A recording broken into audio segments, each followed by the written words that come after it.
Mister प्रशांत जैन घर पर है? हाँ है, क्या बात है? हमारे पास मिस्टर प्रशांत जैन के खिलाफ गिरफ्तारी का वारंट है। हमें उन्हें अभी पुलिस कस्टडी में लेना होगा। पर उन्होंने किया क्या है? जया आपके घर में काम करती है? हाँ, लेकिन इसका इससे क्या लेना देना?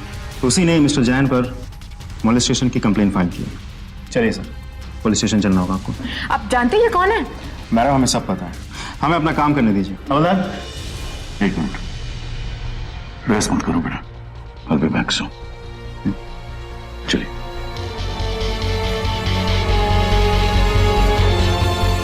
शहर के एक बहुत ही प्रतिष्ठित बिजनेसमैन और नामी गिरामी हस्ती श्री प्रशांत जैन को पुलिस गिरफ्तार कर लेती है। उन पर उन्हीं के घर में काम करने वाली एक लड़की ने मोलेस्टेशन यानी कि शारीरिक उत्पीड़न का आरोप लगाया था। जब भी किसी व्यक्ति पर ऐसा सनसनीखेज आरोप लगता है तो हमारा समाज आमतौर पर बिना कुछ जाने या अदालत का फैसला सुने उसी व्यक्ति को दोषी ठहराता है।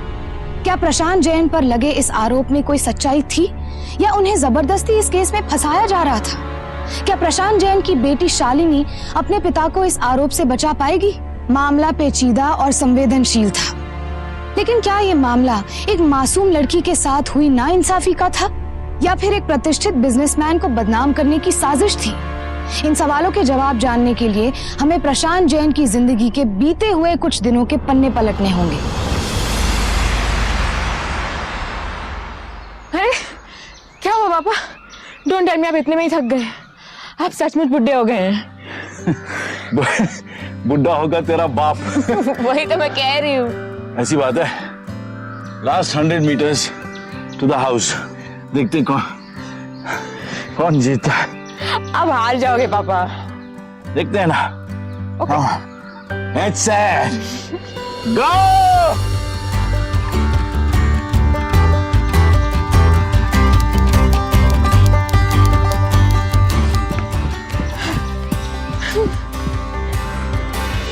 क्यों साहब जी, आज फिर गिरी ने आपको हरा दिया ना?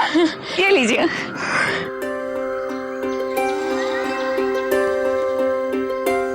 देखा पापा, अब तो लोग भी बातें कर रहे हैं। अब बात आपकी रेपुटेशन पे आ गई है। नहीं बेटा, जब बाप बेटी से हारता है तो उसकी इज्जत नहीं जाती, उसकी शान और बढ़ती है। वाह साहब जी, आपने बात तो बहुत अच्छी की। देखना दीदी, कल साहब जी जीतेंगे।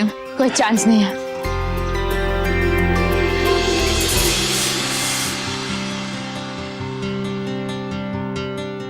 वाह, बहुत ही मस्त खुशबू है। बड़ा महंगा होगा ना? महंगा तो है, लेकिन ये ले ले, तू भी थोड़ा सा लगा। दीदी, मैं आज घर जल्दी चली जाऊं? वो आई की तबीयत थोड़ी ठीक नहीं है। हाँ ठीक है, चली जाना। दीदी, कुछ पैसे अगर मिल जाते तो आप मेरी तनख्वाह से काट लेना। वो आई के लिए दवाइयाँ लेनी है ना। हाँ ठीक है, ये ले, तू ये रख।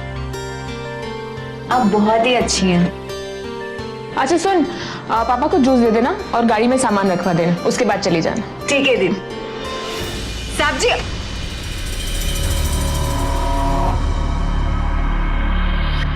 कितनी बार कहा है तुम्हें, दरवाजा नॉक करके आया करो। मुझे माफ कर दीजिए साहब जी। जाओ यहां से।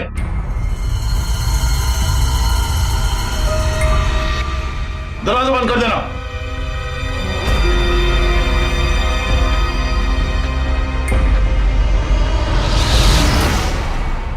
ये लीजिए साहब जी। मुझे नहीं चाहिए। खाइए ना साहब जी। नहीं चाहिए। थोड़ा लीजिए ना, थोड़ा खा लीजिए। आप लोग नाश्ता कीजिए, मैं अभी आती हूँ। देखा तुमने, बिल्कुल भी तमीज नहीं, बिना नॉक किए कमरे में आ जाती है। ये बेकार में है ना, ये नजदीकी बढ़ाने की फिराक में रहती है। पापा, मुझे ना बहुत मुश्किल से एक अच्छी मन लगा के काम करने वाली लड़की मिली। कुछ ज्यादा ही मन लगाकर काम करती है। किसने कहा था उसे मेरा बैग ले जाने के लिए? मैंने कहा था। पापा, मैंने कहा था उससे। Shalini, enough is enough. बहुत घुल मिलकर नहीं रहना चाहिए इनके साथ। पता नहीं इनके दिमाग में क्या चल रहा है। पापा, तो एक अच्छी लड़की है। एनीवे, अब आप ये सब छोड़िए और जल्दी से नाश्ता कीजिए। और हाँ, अपना मूड ठीक कीजिए, वरना ऑफिस में सब पे चिल्लाते रहेंगे। प्रशांत एक बहुत ही कामयाब बिजनेसमैन होने के साथ साथ एक बहुत ही अनुभवी इंसान भी था। अपनी बेटी शालिनी का जया के साथ बढ़ता लगाव और मेलजोल उसे चिंतित कर रहा था। प्रशांत जानता था कि उसकी बेटी शालिनी को दुनियादारी की समझ कम है और वो ये भी जानता था कि उसकी बेटी इतनी नादान है कि कोई भी राह चलता आदमी उसे ठग सकता है। पर अपनी बेटी के आगे हर पिता को झुकना ही पड़ता है। जया के तौर तरीकों से प्रशांत विचलित था, लेकिन शालिनी के आगे उसकी एक ना चली। प्रशांत का ये मानना था कि शालिनी ने जया को जरूरत से ज्यादा छूट दे रखी थी, जिसका परिणाम आज नहीं तो कल बहुत बुरा ही होने वाला था। जया का घरेलू मामलों में दखलंदाजी करना, मासूमियत के बहाने या किसी न किसी बहाने प्रशांत के करीब आना किसी आने वाली मुसीबत का अंदेशा तो नहीं दे रहा था। जया के चुलबुले व्यवहार को लेकर प्रशांत ने उसे कई बार कड़े शब्दों में साफ साफ बता दिया था कि वो सिर्फ अपने काम से काम रखे। प्रशांत को ऐसा लगता था कि जया की मासूमियत और चुलबुलापन सिर्फ एक दिखावा है, ये एक ढोंग है जिसकी आड़ में कुछ न कुछ ऐसा होने वाला था जिसकी आहट की दस्तक कोई नहीं सुन पा रहा था। क्या वाकई में ऐसा था? क्या जया इस मासूमियत की आड़ में कोई साजिश बुन रही थी?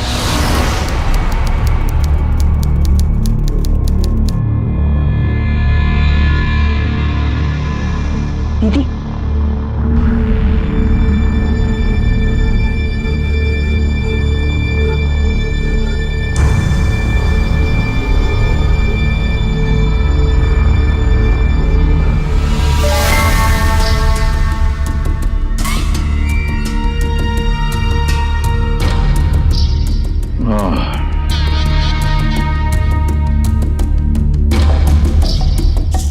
जादू है तुम्हारे हाथों में बेटा। सारा दिन कुर्सी पे बैठकर कंधे और गर्दन में जकड़ गई, थकान दूर हो गई। थैंक यू सो मच बेटा।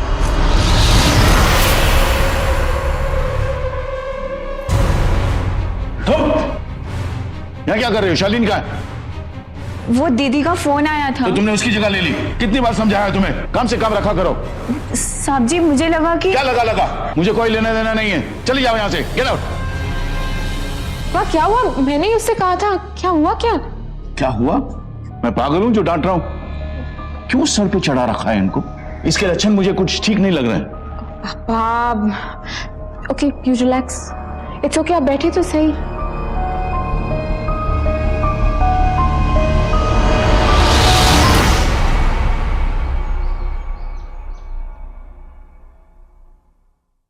शालिनी, बेटा मेरी बीपी की दवाइयां ले आओ।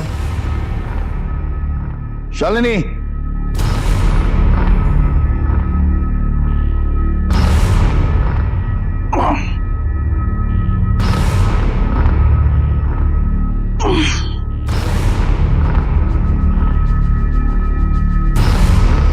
क्या कर रही हो?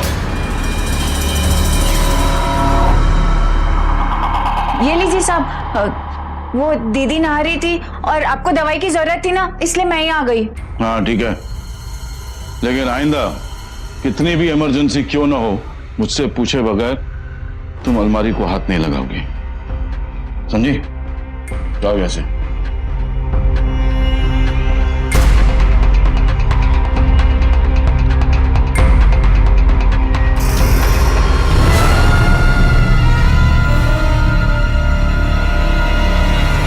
पापा चलिए, ऑफिस के लिए देर हो रही है।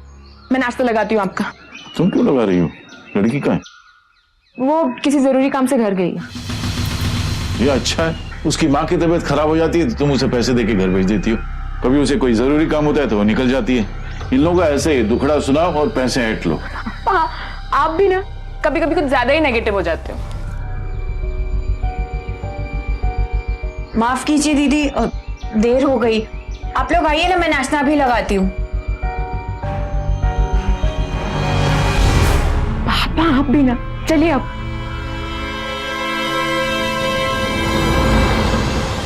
आज तो बहुत थक गई।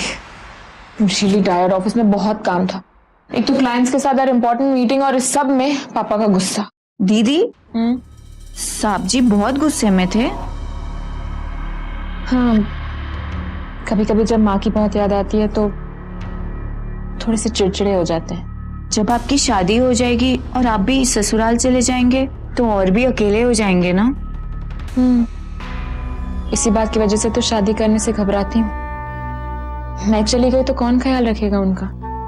दीदी, हम आपसे एक बात कहें? हम साहब जी की सेवा करेंगे। ठीक है।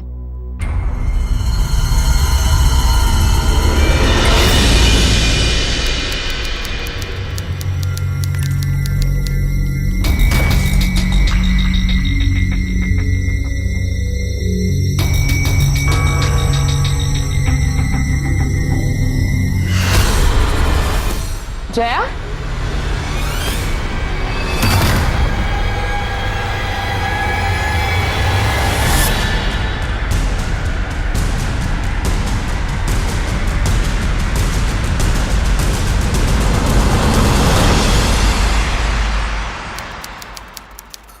जी हाँ, मुझे तुमसे जरूरी बात करनी है।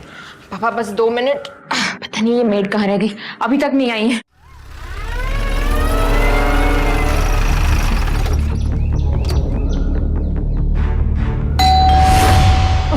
अब आ रही है वो, मैं देखती हूँ।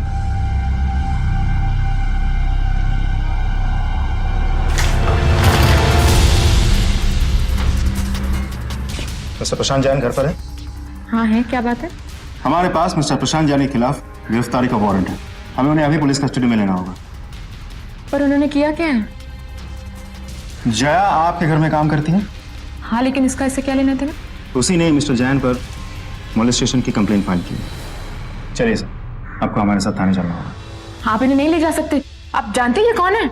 मैडम, हमें सब पता है, हमें अपना काम करने दीजिए। हवलदार, एक मिनट, बहस मत करो बेटा, I'll be back soon. चलिए।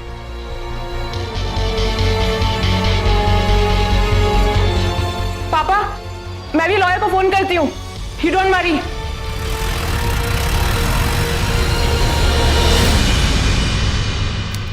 पापा, इंस्पेक्टर साहब, ये इंस्पेक्टर साहब, इस आदमी ने मेरी बेटी पे बुरी नजर डाली, उसके साथ जबरदस्ती करने की कोशिश की। आप इसे छोड़िएगा मत इंस्पेक्टर साहब, आप इसे छोड़िएगा मत। क्या अनाप शनाप बोल रही हो तुम? चिल्लाने से बात सच नहीं होती, समझी? ये सब झूठ है, पैसे एक्सटॉर्ट करने के तरीके हैं ये। मैंने तुम्हें कहा था शालिनी, इस लड़की के लक्षण मुझे कुछ ठीक नहीं लग रहे हैं। जया, तू चुप क्यों है? कुछ तो बोल, क्यों किया तूने ऐसा? मैंने इतना सब किया ना तेरे लिए, और बदले में तूने ये सिला दिया। अरे पैसे ही चाहिए थे तो मांग लेती ना मुझसे, बोल ना कुछ। देखिए, संभालिए अपने आप को। आप यहाँ कुछ नहीं कर सकती, अब जो करना है अदालतें करेंगी। हवलदार, ले जाओ इन्हें।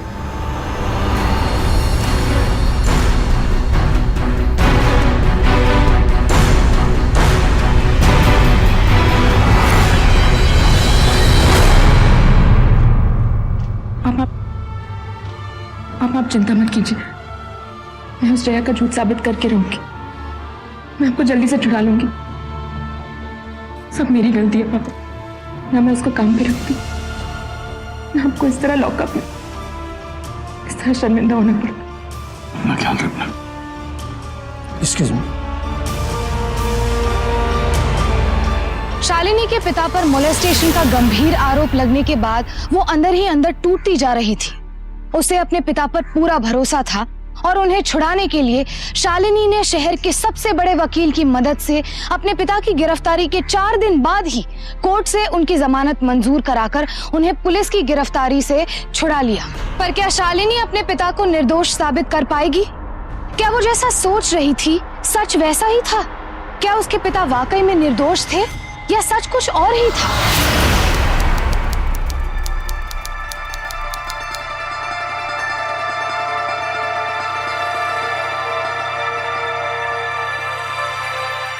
पापा, आप बैठिए, मैं आपके लिए कुछ खाने के लिए लेके आती हूँ।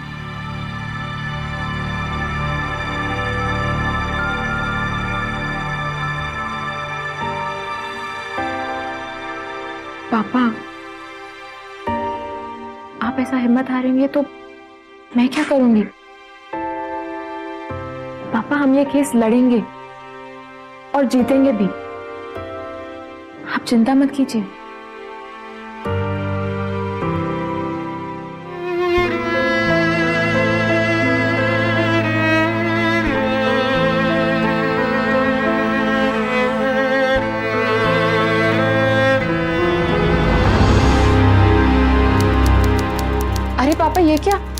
आप अभी तक तैयार नहीं हुए? अच्छा मैं एक काम करती हूँ, मैं आपके लिए वो नई शर्ट लेके आई थी ना, मैं वो निकाल देती हूँ, आप वही पहनना, you look great in it. Shalini,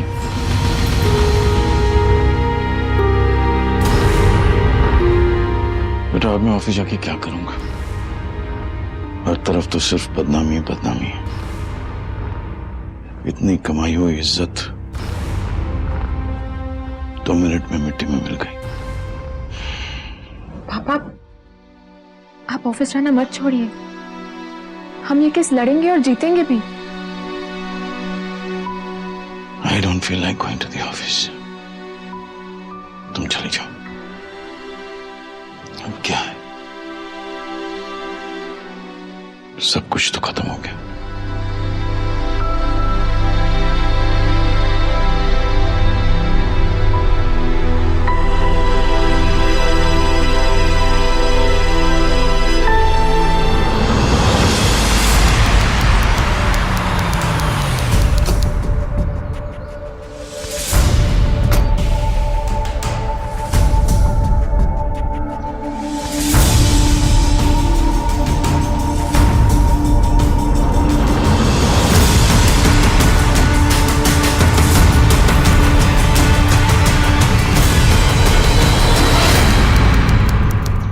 दीदी आप आई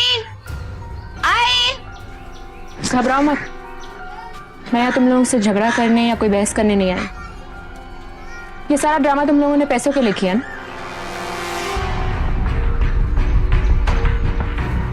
ये लो, भर दो जो भी अमाउंट चाहिए।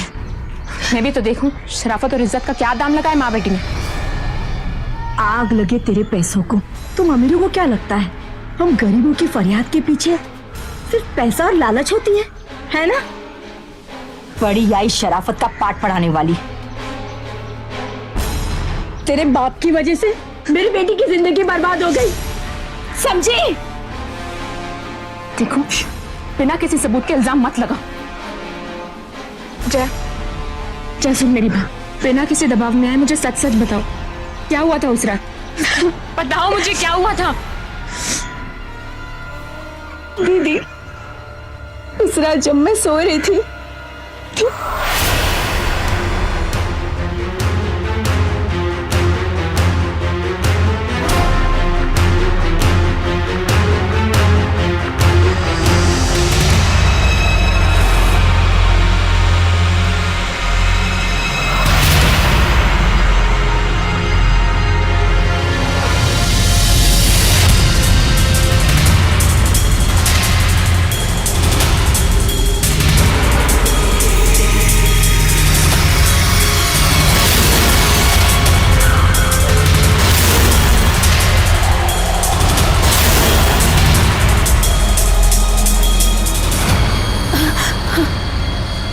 साहब जी आप जय, वो मेरी कुछ तबीयत ठीक नहीं लग रही है। जरा पानी की पट्टी लेकर मेरे रूम में आओ। जी साहब जी, मैं अभी लेकर आई। ठीक है।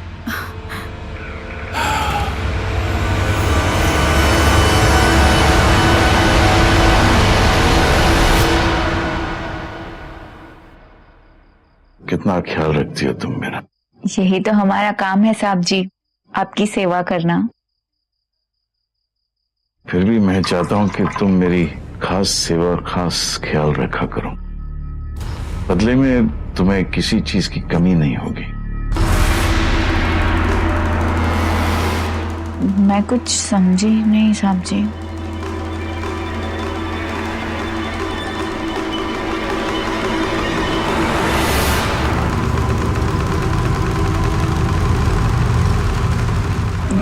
ये आप क्या कर रहे हैं? कुछ नहीं।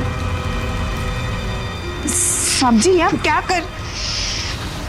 साहब जी अभी क्या? साहब जी छोड़िए, छोड़िए मुझे।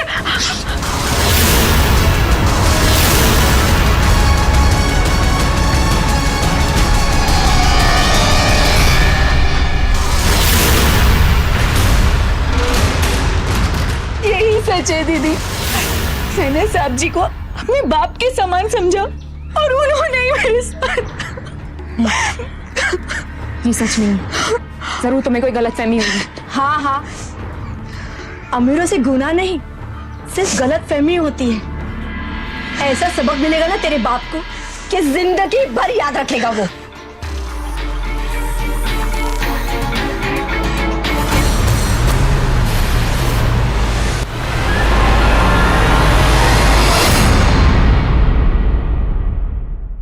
कहाँ गई थी शालिनी?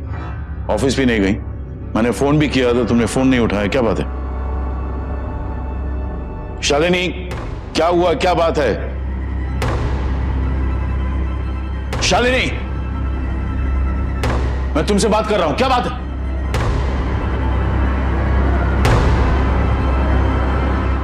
प्लीज मुझसे बात मत कीजिए पापा। कहीं मैं ये भूल ना जाऊं कि आप मेरे पापा हैं। ये क्या अनाप शनाप बोल रही हो तुम? होश में हो? ठीक कह रही हूं, आपकी असलियत पहचान चुकी हूं। जया ने मुझे सब कुछ बता दिया कि आपने उसके साथ। जी, मैं कभी सोच भी नहीं सकती थी पापा कि आप ऐसा कुछ करेंगे। तुम उन लोगों पे भरोसा कर रही हो, वो 2 टके के लोग, और अपने बाप पे शक कर रही हो तुम। तो मैं और क्या करूं पापा? वो जया झूठ क्यों बोलेगी?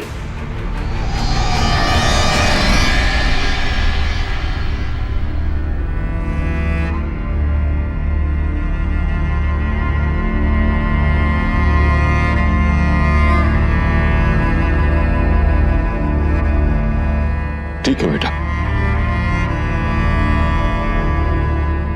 पूरी दुनिया मुझे शैतान समझती है, पर मैं हारा नहीं।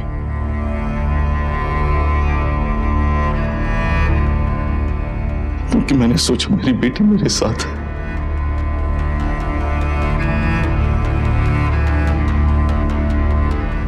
लेकिन ना, तू भी उनकी बातों में आ गई।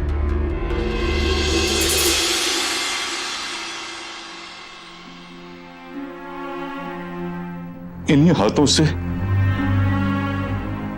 तुझे पाल पोस कर बड़ा किया था मैंने।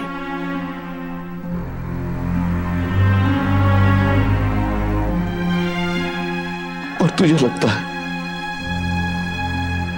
मैं अपनी बेटी की उम्र की लड़की के साथ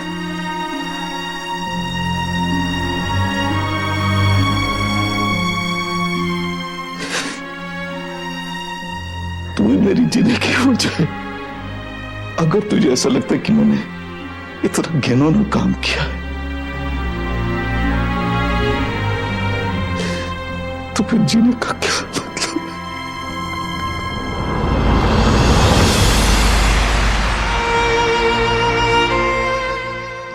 है? I'm sorry पापा। मैं गुस्से में पता नहीं क्या बोल गई। मुझे कुछ समझ में नहीं आ रहा। आप ही बताइए ना पापा, आप सच सच बताइए, उस रात क्या हुआ था? बताइए पापा, आपको मेरी कसम। अगर तुमने मुझे दोषी ठहरा ही दिया है, तो फिर तो मैं कसम खाऊं या अग्नि परीक्षा दूं, क्या फर्क पड़ता है? पापा ऐसा कुछ नहीं है, प्लीज बताइए मुझे।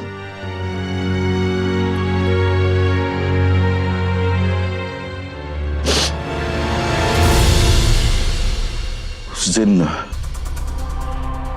रात को मैं अपने कमरे में सो रहा था कि अचानक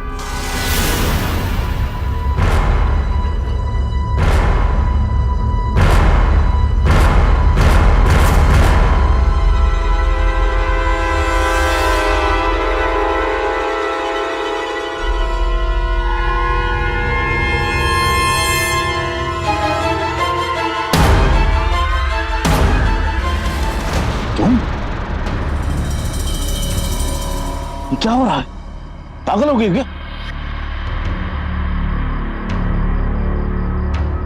एक जवान लड़की रात को आपके कमरे में अकेले, पता है लोगों को पता चलेगा तो क्या अंजाम होगा? आपकी बेटी को पता चल गया तो कितना बुरा लगेगा उसे। इसलिए जैसा मैं बोल रही हूँ ना, बस वैसा करते जाओ, नहीं तो अंजाम अच्छा नहीं होगा।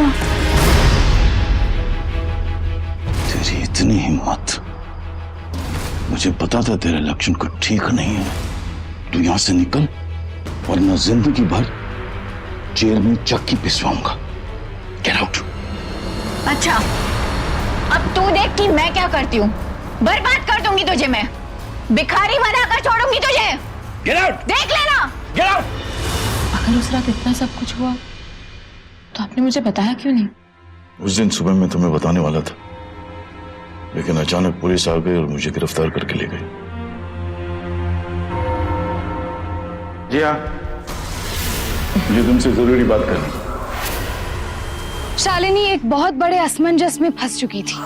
एक तरफ थे उसके पिता, जिन्हें वो जी जान से चाहती थी, मानती थी, उन्हें अपना रोल मॉडल समझती थी, और दूसरी तरफ थी जया, उसके आंसू और उसकी दुख भरी कहानी। क्या सच था और क्या झूठ, ये शालिनी भी नहीं जानती थी।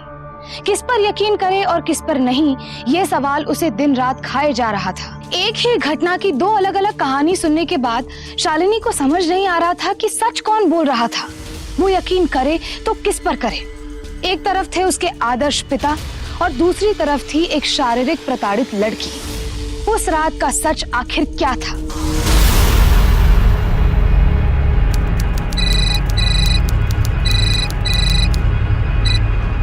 हेलो, क्या? अच्छा ठीक है, तुम फिक्र मत करो, मैं अभी आती हूँ।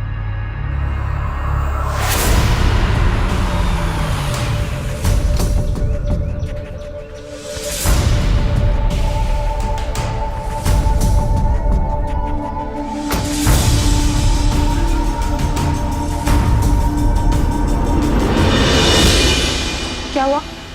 इतनी घबराई हुई क्यों थी?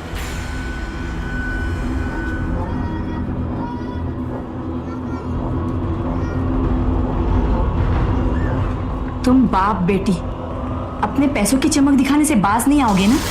भेजा था तुम्हारे बाप ने उस आदमी को 2 लाख रुपए लेके। मुंह पे मार दिए मैंने उसके पैसे। अगर तुम चाहती हो कि तुम्हारी भी बेइज्जती ना करूं तो निकल जाओ यहाँ से, निकल जाओ यहाँ से। तुम दीदी को ऐसे मत बोलो। जो आदमी आया था, क्या तुमने उसे पहले कभी देखा है? नहीं दीदी, और हमने इस बारे में किसी को नहीं बताया, क्योंकि पुलिस तो हमारा विश्वास करेगी नहीं। हम जब भी पुलिस स्टेशन जाते हैं वो लोग हमसे बहुत ही बुरी तरीके से पेश आते हैं। दीदी, मुझे पता है आप कुछ गलत नहीं होने देंगी ना, है ना? जया, बस कर, ये भी अपने बाप से मिली हुई है, ये कुछ नहीं कर सकती हमारे लिए।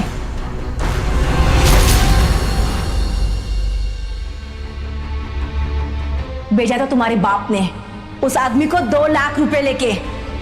पर पापा जया को 2 लाख रुपए क्यों भेजेंगे? नहीं, पापा ऐसा गलत काम कभी कर ही नहीं सकते। पर पापा से कैसे पूछूं? बहुत दुख होगा उन्हें। कम इन। अरे पापा, कुछ चाहिए आपको?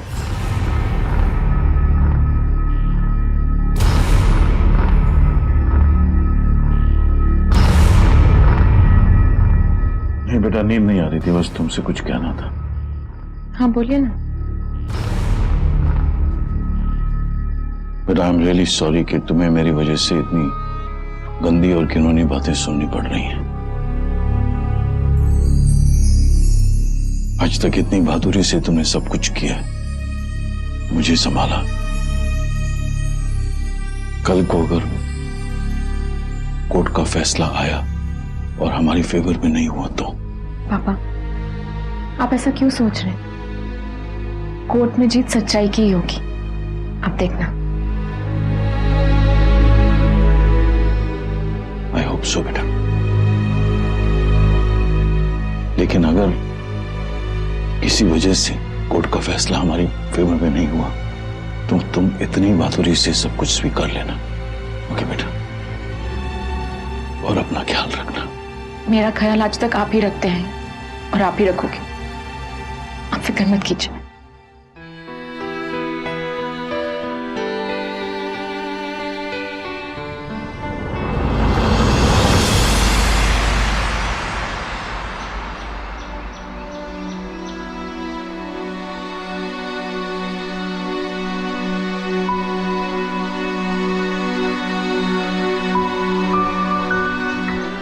पापा, ये क्या? आप अभी भी उदास बैठे हैं? मैंने कहा ना पापा, हम केस जीत जाएंगे। Don't worry. अच्छा, मैं क्या कह रही थी कि मैंने बहुत दिन से ना आपका सिर नहीं दबाया। लाइए दबा देती हूँ। इसका फोन है? वही जया। पता नहीं वो और उसकी माँ बार बार क्यों फोन कर रहे। तंग आ गई हूँ मैं उनके झूठ से। बात नहीं करनी मुझे उनसे। बेटा, ये लोग ना पैसों के लिए हमें परेशान कर रहे हैं। पता नहीं इनके दिमाग में क्या चल रहा है।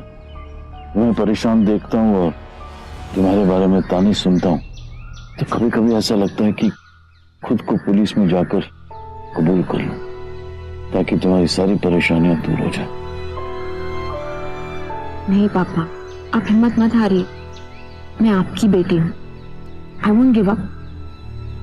और जहां तक लोगों की बात है, आप उनकी बातों को सीरियसली मत लीजिए। मैं आप पे भरोसा करती हूँ ना, और मैं कोर्ट में ये साबित करके रहूंगी। और फिर देखना, लोगों की बातें, उनके ताने सब खत्म हो जाएगा। Trust me. Yes, I do.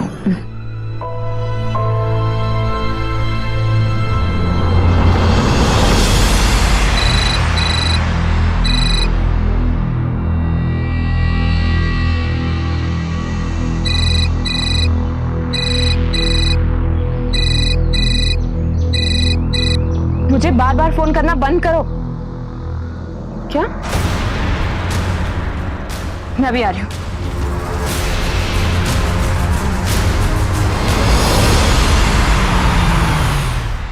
Jaya की हालत बहुत खराब थी पापा। उसे देख के ऐसा नहीं लग रहा था कि वो ये सब पैसों के लिए करेगी। उन लोगों को पता है बेटा कि तुम्हारा दिल बहुत जल्दी पिघल जाता है। पता नहीं उनके दिमाग में क्या चल रहा है। उसको चोट लगी, उसकी मां पहुंच गई और उसको बचा लिया।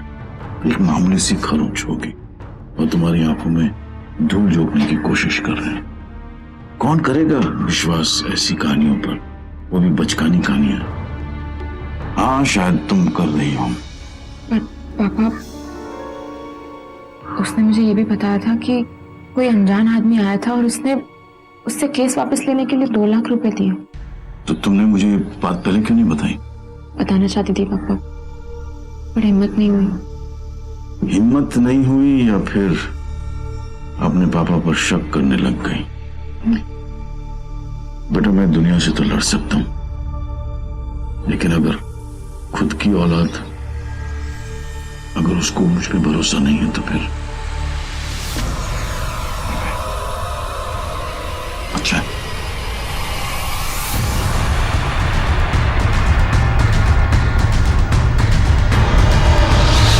हर गुजरते दिन के साथ शालिनी की दुविधा बढ़ती जा रही थी। उसे जया की हालत पर तरस आ रहा था, लेकिन साथ ही वो अपने पिता की इस बात को नहीं झुठला पा रही थी जो हमेशा ये कहते थे कि ऐसे लोग पैसे ऐंठने के लिए शालिनी के जज्बातों के साथ खेल रहे हैं, उसे गुमराह कर रहे हैं। उसे समझ नहीं आ रहा था कि कौन सच बोल रहा था और कौन उसे गुमराह कर रहा था। और बिना किसी सबूत के किसी नतीजे पर पहुंचना शालिनी के लिए मुश्किल हो गया था। पापा, पापा दरवाजा खोलो। पापा, पापा आप सुबह से बाहर नहीं आए, दरवाजा खोलो। पापा मुझे बहुत डर लग रहा है, प्लीज बाहर आइए। पापा,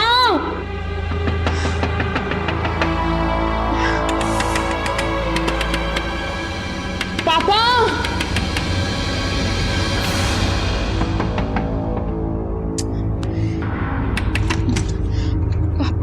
थैंक गॉड। पापा,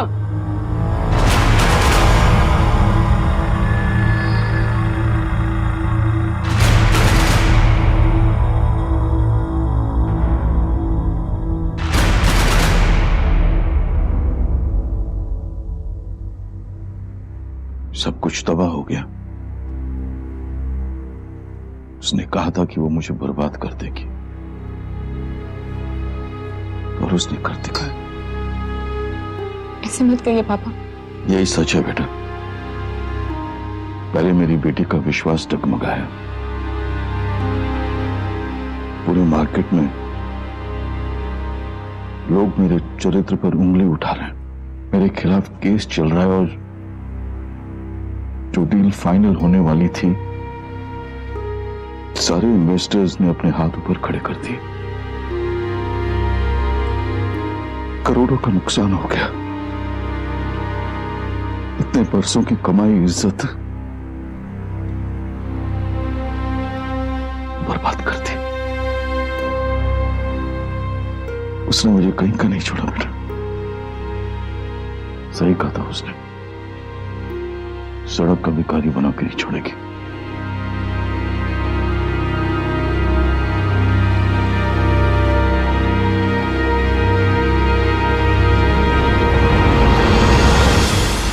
हाँ, या okay, thanks, bye bye. Shalini, ji Shalini, come soon. कहाँ हो तुम? क्या हुआ पापा?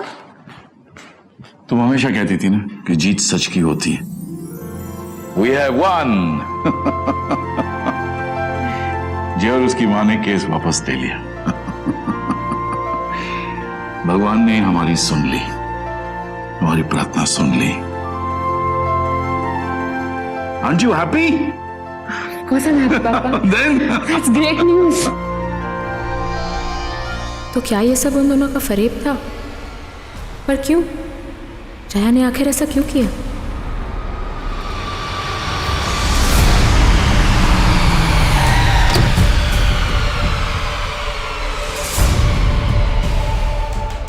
मेरी बेटी की शादी है, परसों है मेरी बेटी की शादी। आप लोग जरूर आना। हाँ, पक्का आइएगा। हाँ हाँ हाँ, बिल्कुल आएंगे।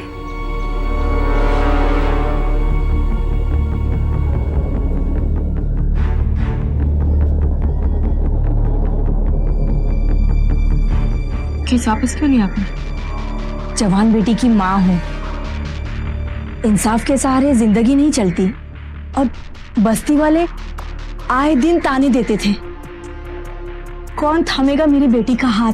बड़ी मुश्किल से अच्छा रिश्ता आया है, लड़का भी बहुत अच्छा है। बस लड़के की एक ही शर्त थी कि केस वापस ले लो। तो और हम क्या करते, केस वापस ले लिया। अचानक से ये रिश्ता आया और फिर ये केस वापस लेने की मांग। मेम साहब, ये लीजिए, काट लीजिए ना। आप भी शादी में आइएगा, जरूर आइएगा। हाँ मेम साहब। जया ने पहले प्रशांत जैन पर मोलेस्टेशन का आरोप लगाया, उन्हें गिरफ्तार करवाया। पर जब वो जमानत पर छूट गए, ऐसे तनाव भरे हालातों में वो प्रदीप नाम के किसी लड़के से शादी करने के लिए राजी हो जाती है। शालिनी को समझ नहीं आता कि जया ने केस वापस क्यों ले लिया। सब कुछ इतना तेजी से हो रहा था कि शालिनी ये सोचने पर मजबूर हो गई कि जया का केस वापस लेना और फिर उसी वक्त प्रदीप से रिश्ता तय होना महज एक इत्तेफाक था या फिर कोई साजिश थी।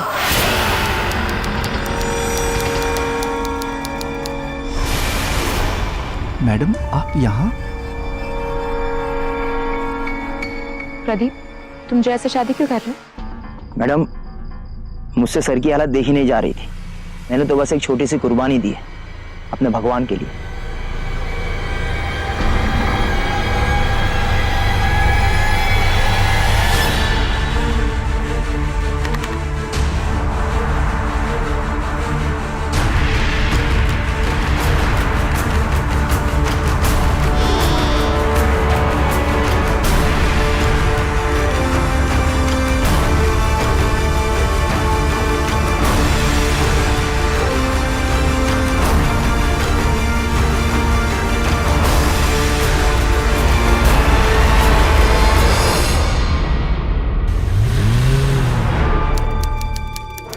लुका छुपी का बहुत खेल खेल लिया आपने मिस्टर जैन। अब सच क्या है आप ही बता दीजिए, वरना सच्चाई उगलवाने का हमारा तरीका शायद आपको पसंद ना आए। बोलिए।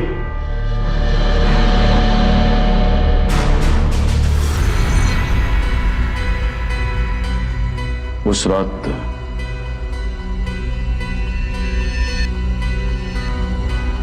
पता नहीं मुझे क्या हो गया था, और मैं नहीं चाहता था कि यह मामला कोर्ट तक पहुंचे।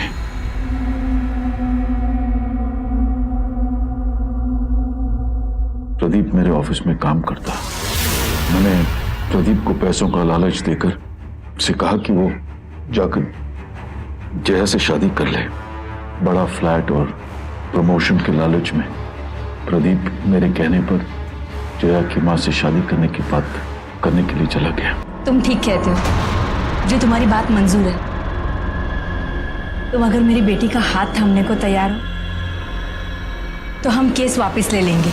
मुझे लगा सब ठीक हो जाएगा, लेकिन यह अंदाजा नहीं था कि प्रदीप को दिए हुए फ्लैट के पेपर्स शालिनी के हाथ लग जाएंगे। वो अपने बाप का साथ देने के बजाय जया का साथ देगी। आप रहने दीजिए, हमें हमारे हाल पर छोड़ दीजिए। अरे आप ऐसा कैसे कह सकती हैं? जो आदमी कुछ पैसों के लिए जया से शादी करने के लिए तैयार है, वो थोड़े और पैसों के लिए उसे छोड़ भी तो सकता है। वो ये शादी सिर्फ इसीलिए कर रहा है ताकि आप केस वापस ले लें। जब मैं अपने पापा के खिलाफ खड़ी हो रही हूँ तो आप क्यों पीछे हट रही हैं? नहीं मैम साहब, आप रहने दीजिए, हमें अकेला छोड़ दीजिए। नहीं माँ, मैं दीदी का साथ दूंगी। मैं तो सपने में भी नहीं सोच सकता था कि मेरी खुद की बेटी मुझे जेल भिजवाएगी, मेरे खिलाफ जाएगी। मैं अपने पापा के खिलाफ नहीं खड़ी, क्योंकि मेरे पापा कभी अपनी बेटी की उम्र की लड़की को बुरी नजर से नहीं देखते। मैं एक क्रिमिनल के खिलाफ खड़ी हूं। अगर आप अपनी बेटी की उम्र की लड़की के साथ इस तरह, तो मैं भी आपके साथ एक छत के नीचे नहीं रह सकती। I'm scared of my own father. प्रशांत जैन को अदालत ने जया का शारीरिक उत्पीड़न करने के जुर्म में आईपीसी की धारा 354 और पुलिस को गुमराह करने के जुर्म में आईपीसी की धारा 225 के तहत दोषी पाया और उसे 2 साल की सजा सुनाई। ये तभी मुमकिन हो पाया क्योंकि जया ने बिना डरे, बिना किसी लालच में आए अपनी आवाज उठाई। और इसका श्रेय जाता है शालिनी को, जिसने अपने पिता की काली करतूतों पर पर्दा डालने की बजाय जया का साथ दिया, एक औरत का साथ दिया और उसे इंसाफ दिलाया। एनसीआरबी के साल 2011 के आंकड़ों के मुताबिक हमारे देश में हर साल करीब 118 औरतें ऐसे हैवानों के हाथों शारीरिक उत्पीड़न यानी कि मोलेस्टेशन का शिकार बनती हैं। अगर हमें इस सामाजिक दुश्मन को जड़ से उखाड़ फेंकना होगा तो शालिनी की तरह सच का साथ देना होगा, कमजोर के लिए लड़ना होगा, ताकि फिर कभी किसी जया को ऐसे नर्क से ना गुजरना पड़े। इंसाफ और सच आज भी जिंदा है ऐसी अनूठी मिसालों की वजह से, जहां एक लड़की अपने पिता के खिलाफ लड़ी और उसे उसके अपराध की सजा दिलवाई। हम शालिनी की हिम्मत और जज्बे को सलाम करते हैं। आज के लिए बस इतना ही। फिर होगी आपसे मुलाकात जुर्म से जंग की एक और सत्य घटना के साथ। तब तक सावधान रहें, सतर्क रहें, सुरक्षित रहें। सावधान इंडिया, इंडिया फाइट्स बैक। तो सावधान